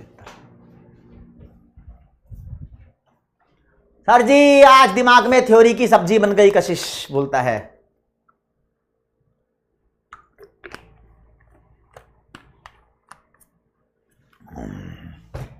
अच्छा उत्सव, ठीक है दोस्त। तो ये फंक्शन हो गया है। अब इसके ऊपर बेस्ड कुछ एमसीक्यूज आपसे पूछे जाएंगे, आप उनका जवाब दे दोगे, मेरे को बड़ा मजा आएगा।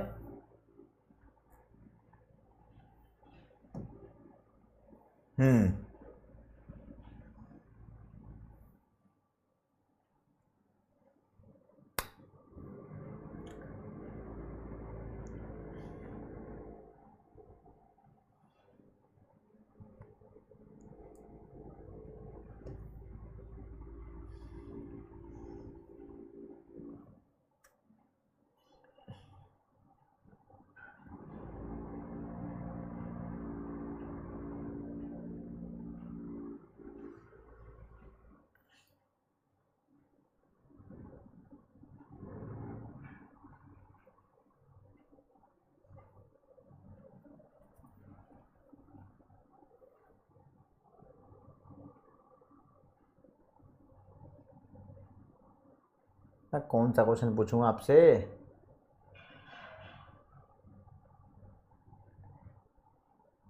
ये लो जी, ये क्वेश्चन है। कहता है the government of Emiline land, Emiline land मतलब कोई भी इलाका है, वहां की गवर्नमेंट है, इसने डिसाइड किया है to provide most modern road infrastructure throughout the nation. इसने डिसाइड किया है सबसे मॉडर्न रोड इंफ्रास्ट्रक्चर बनाएंगे पूरे देश के अंदर, यानी रिसोर्सेस को उस तरीके से लगाएंगे। तो obviously this can be classified, ये सरकार ने कुछ काम किया है, सरकार खुद कर रही है। देखो ना, सरकार एलोकेशन ऑफ रिसोर्स कैसे करती है, खुद भी कर सकती है। तो ये सरकार ने खुद करना स्टार्ट किया है। तो ये कौन सा फंक्शन है भाई साहब? डिस्ट्रीब्यूशन फंक्शन मैंने पढ़ाया नहीं, एलोकेशन पढ़ाया है, ये भी नहीं पढ़ाया। तो देखो जी कौन सा आंसर होना चाहिए। टाइमलेस पोल स्टार्ट कर रहा हूं, और ये आपका 2 मिनट मुन्ना मुन्नी ब्रेक हो गया। मुन्ना ब्रेक ले लो, मुन्नी ब्रेक ले लो, आज ब्रेक भी दे दिया। एक फंक्शन और कराऊंगा आज की क्लास में दोस्त, एक फंक्शन हो गया ना, 2 फंक्शन कराऊंगा, तीसरा फंक्शन अगली क्लास में करा दूंगा।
Time is over, time is over, time is over, ज्यादा ही ओवर हो गया दोस्तों। सरकार जब खुद प्रोवाइड कर रही है यहां पर, तो this is allocation function, B वाला राइट है। आपको कैसे पता होना चाहिए सर ये कैसे राइट हो गया? तो राजा यहां पर एक लाइन लिखी थी,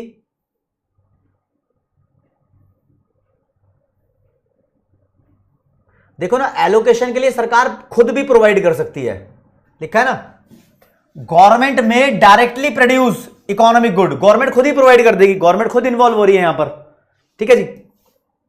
तो अपने पास उस क्वेश्चन के लिए कहा गया भाई,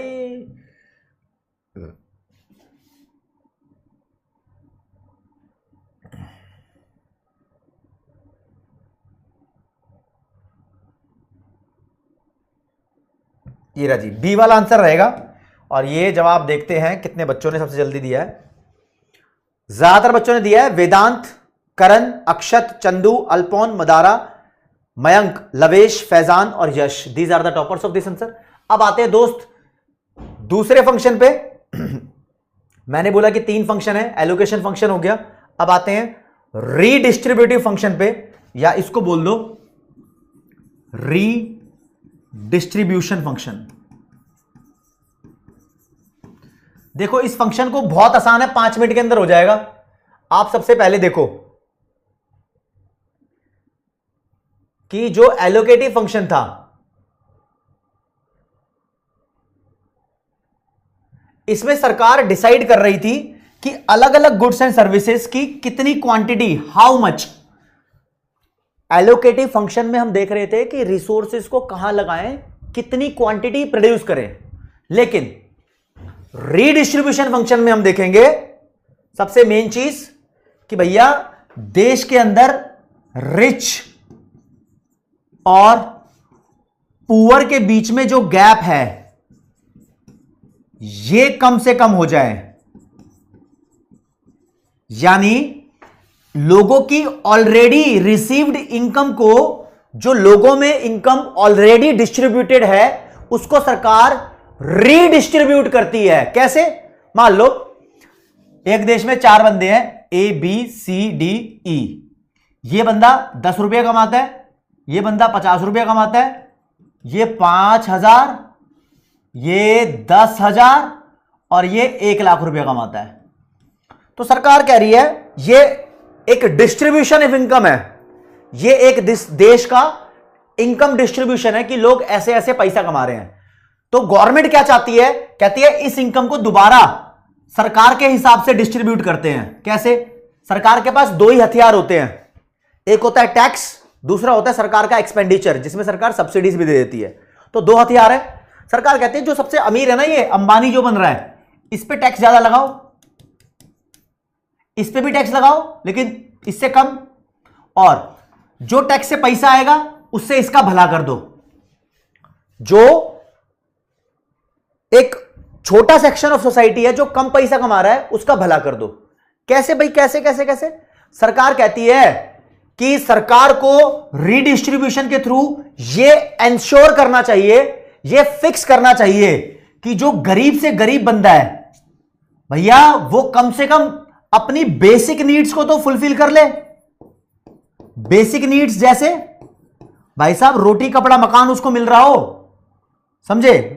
मकान की तो बात ही दूसरी हो गई, रोटी तो मिल रही हो। तो इसके लिए बेसिक नीड्स प्रोवाइड करती है सरकार। कैसे? इनसे पैसा वसूल के, टैक्स के तौर पर, ठीक है। इनको फ्री में एजुकेशन की फैसिलिटी, भाई राइट टू एजुकेशन बना रखा है सरकार ने, राइट टू एजुकेशन, फ्री में स्कूल में एडमिशन, फ्री में हॉस्पिटल में इलाज, एजुकेशन और हेल्थ जैसी बेसिक नीड्स सरकार इनको फ्री में प्रोवाइड कर देती है। सरकार इंश्योर करती है जो गरीब है इसका भी एक कम से कम मतलब मिनिमम स्टैंडर्ड ऑफ लिविंग होता है, वो इसका बना रहे। भैया ये भी मौज मारता रहे जो मिनिमल होता है, जो जिंदा रहने के लिए स्टैंडर्ड होता है। सरकार ओवरऑल वेलफेयर पे फोकस करती है। जो ऑलरेडी डिस्ट्रीब्यूशन ऑफ इनकम है उस पर टैक्स लगा लगा के रीडिस्ट्रीब्यूशन करती है, ठीक है जी। इन पे बहुत ज्यादा टैक्स लगा देगी, इन पे टैक्स नहीं लगाएगी बल्कि इनको सब्सिडी दे देगी। इस पे टैक्स लगाएगी क्या? लगा भी सकती है सरकार, इसको टैक्स में छूट भी दे सकती है। टैक्स में छूट मतलब भाई सब पे लगा रहे हैं 5,000 का टैक्स, तू देगा 200 रुपए का टैक्स, ऐसा भी कर सकती है। तो सरकार ऐसा करती है। रीडिस्ट्रीब्यूशन फंक्शन हमारा ऐसा ही है। तो देखते हैं भैया, रीडिस्ट्रीब्यूशन फंक्शन के बारे में लिखा हुआ है।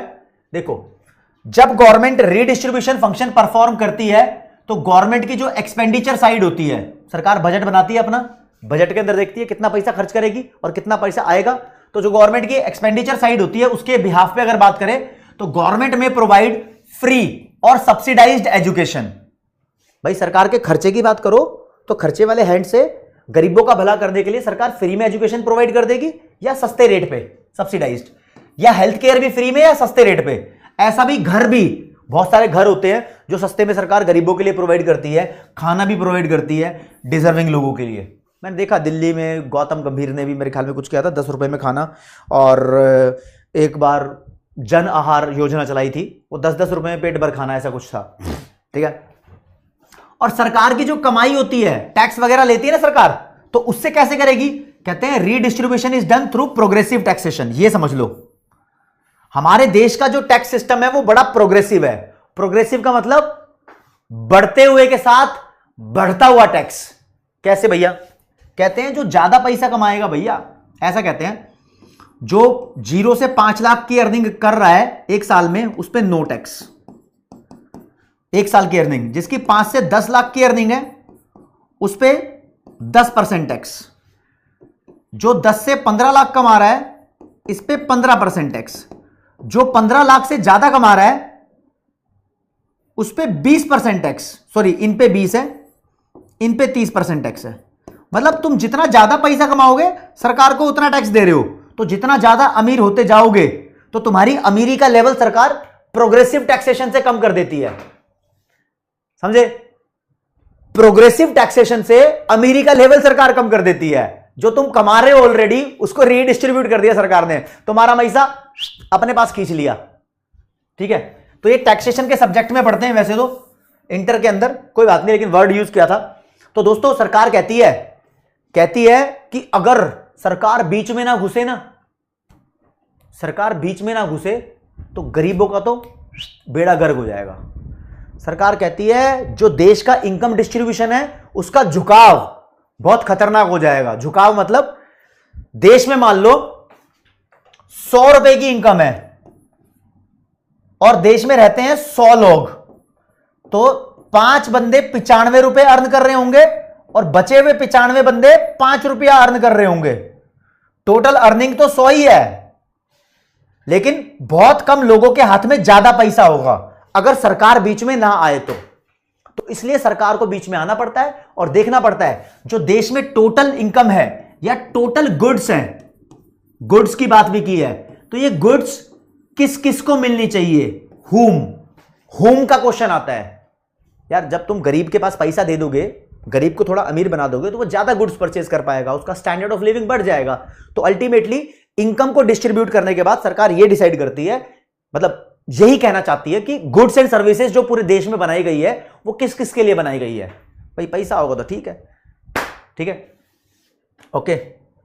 चलो जी, तो लिखा है यहां पर, एक लाइन लिखी है, if left to the market, अगर सब कुछ मार्केट पे छोड़ दो, सरकार है ही नहीं, तो distribution of income and wealth among individuals in society is likely to be skewed. Skewed का मतलब होता है झुकाव, बायस्ड हो जाएगा, एक तरफा हो जाएगा। जैसे मैंने बताया है, अमीरों के पास ही सारा पैसा हो जाएगा। पता नहीं क्यों इसने स्क्यूड वर्ड लिख दिया, कवि की कल्पना में यूज करता है वर्ड, ठीक है। And therefore government has to intervene to ensure more desirable and just distribution.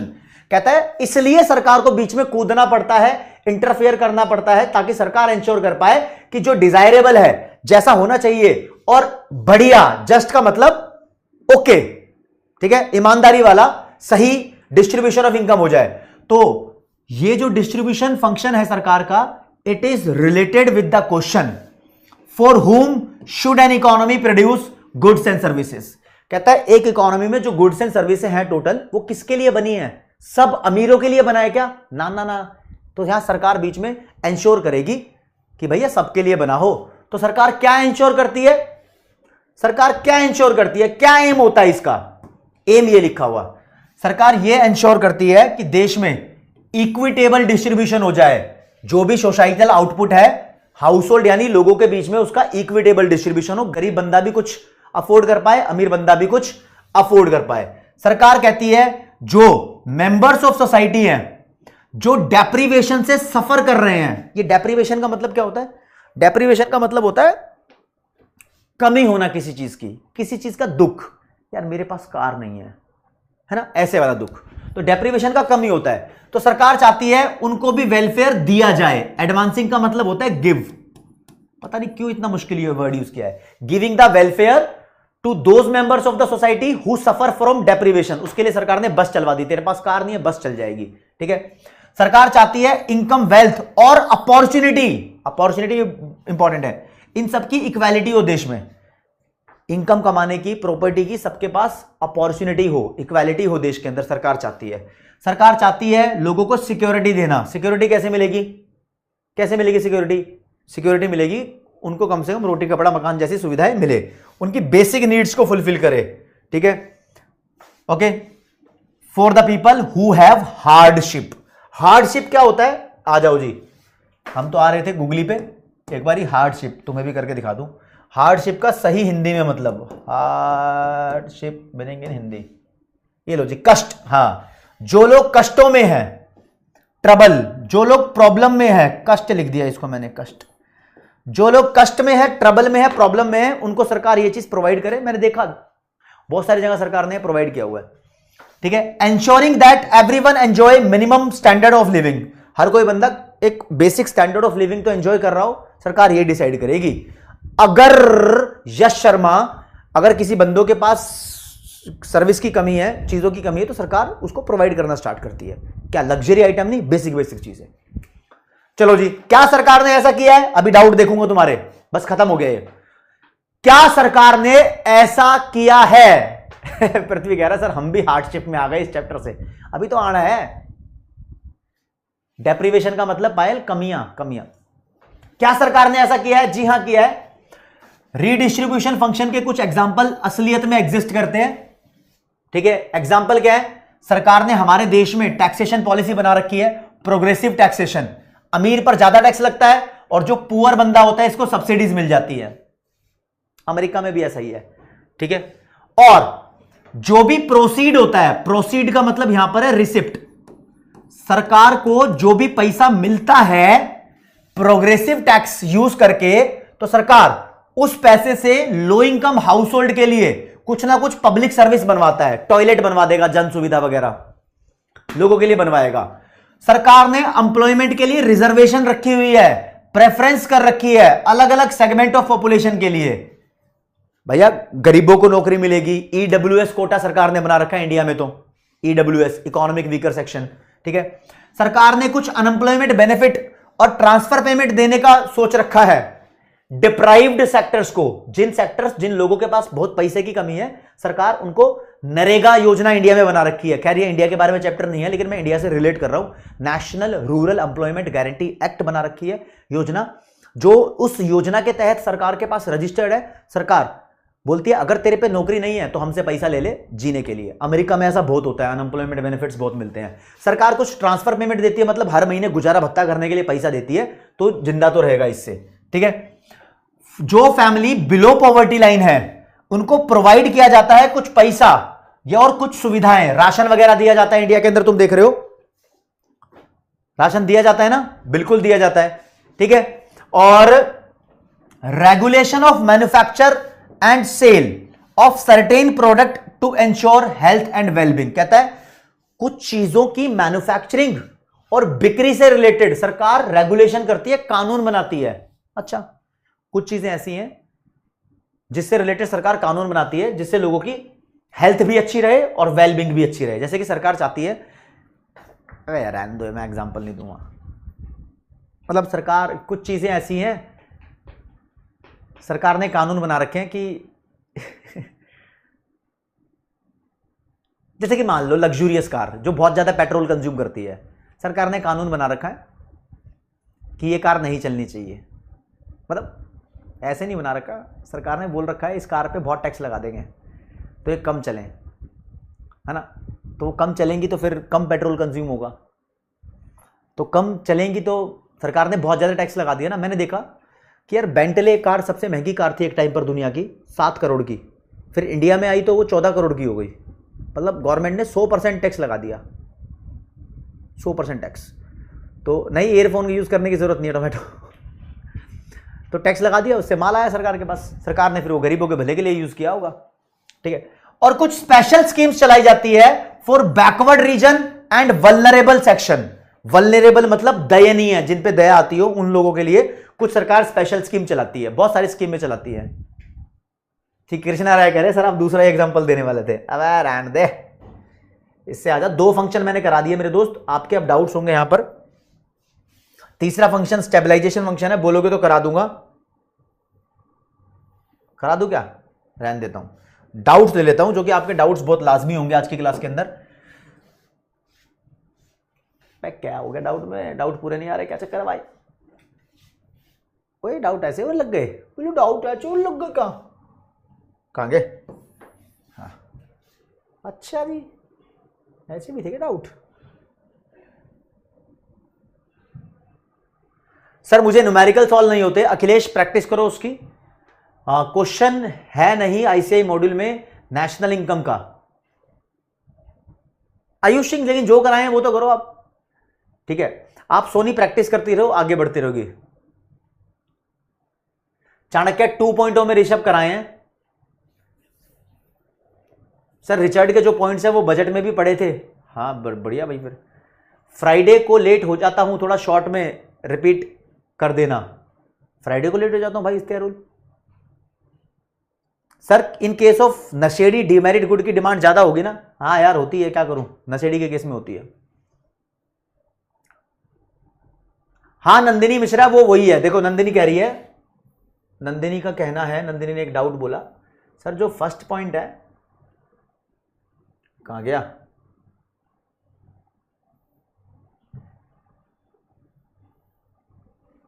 आजा भैया आजा। ये जो पॉइंट मैंने यहां से कटवा दिया था, ये परफेक्ट नहीं, परफेक्ट तो नहीं था, इम्परफेक्ट था। इम्परफेक्ट कंपटीशन, जहां पर परफेक्ट नहीं होता वहां मार्केट फेलियर होता है। बिल्कुल सही बोल रही हो आप, इसलिए मैंने कटवा दिया था। क्या हो गया डाउट्स में आज हमारे? ठीक है, आप पीयूष शर्मा, इस चैप्टर को तो मैंने पूरा मॉड्यूल से ही छापा हुआ है, तो आप तो क्या ही रीड करोगे। अबे क्या हो गया इसमें, तेरी तो क्या हो रहा है डाउट्स में? कोई नहीं यार, कैसे करूं? हाँ आ गया सर, बट अब तो वो ने भी प्राइस इंक्रीज कर दिए, वीआई ने भी। हाँ दुर्गेश, वो तो सबने इंक्रीज कर दिए। मॉड्यूल ने इम्परफेक्ट कंपटीशन लिखा है। हाँ हाँ रोनित बिल्कुल सही। सर एलोकेशन फंक्शन समझ में नहीं आया, भवानी शंकर एक बार रिपीट कर लो उसको। चाणक्य 2.0 में पब्लिक फाइनेंस है, वहां से भी कोशिश कर लो समझने की, लेकिन मैं फिर से समझा देता हूं, आपको समझ नहीं आया तो यार। एलोकेशन फंक्शन में सरकार ये डिसाइड करती है कि how much of the goods to be produced, कितनी क्वांटिटी प्रोड्यूस होनी चाहिए, यानी जो देश के रिसोर्स है वो कहां लगने चाहिए।